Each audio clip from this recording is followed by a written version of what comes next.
qui est actionnaire à Saïd. La question que vous posez, c'est, mais vous savez qu'on a envoyé des gens en Afrique du Sud, demander aux Noirs s'ils veulent quitter l'apartheid, et ils disaient non.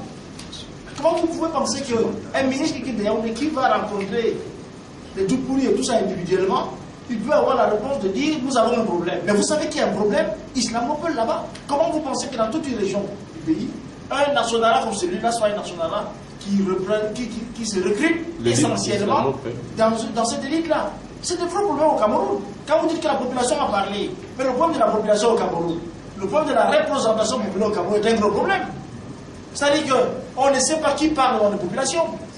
Est-ce que vous pensez qu'aujourd'hui, les motions de soutien qui sont l'expression de la population?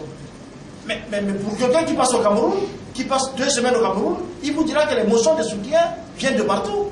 Mais la réalité des choses, monsieur le député, c'est que dans cette histoire-là, il y a un peuple longtemps exploité, qui n'a peut-être pas les outils intellectuels pour poser le problème, et que quelques élites qui sont conscientes du problème soulèvent en disant n'acceptez pas. Mais sinon, il y a un vrai problème. Et donc la résolution de notre problème ne peut pas se faire comme cela, ne peut pas se faire par les magis, puisqu'on a dit à ces gens venez là. Et donc, autrement, on ne comprendrait pas que toute la République. Pourquoi donc y a-t-il un problème? S'il n'y a pas de problème, comment se fait-il donc on nous dit que c'est les 2 ministres de Yaoundé là?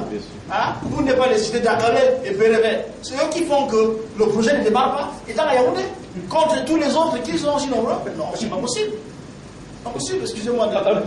C'est comme ça que je parle, excusez-moi. Un petit prolongement parce que justement, Dakole, Pérévé, Rodo et les autres pensent que vous avez la technologie et les cultifs vont continuer à travailler comme du bétail. Et que si on vous donne le bail amphithéotique, vous allez les chasser de là.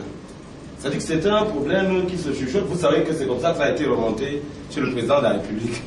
Que vous voulez rendre des autres depuis... D'ailleurs, ils ont dit que depuis l'ancien régime, ils n'ont été que traités comme ça, etc. Asservis.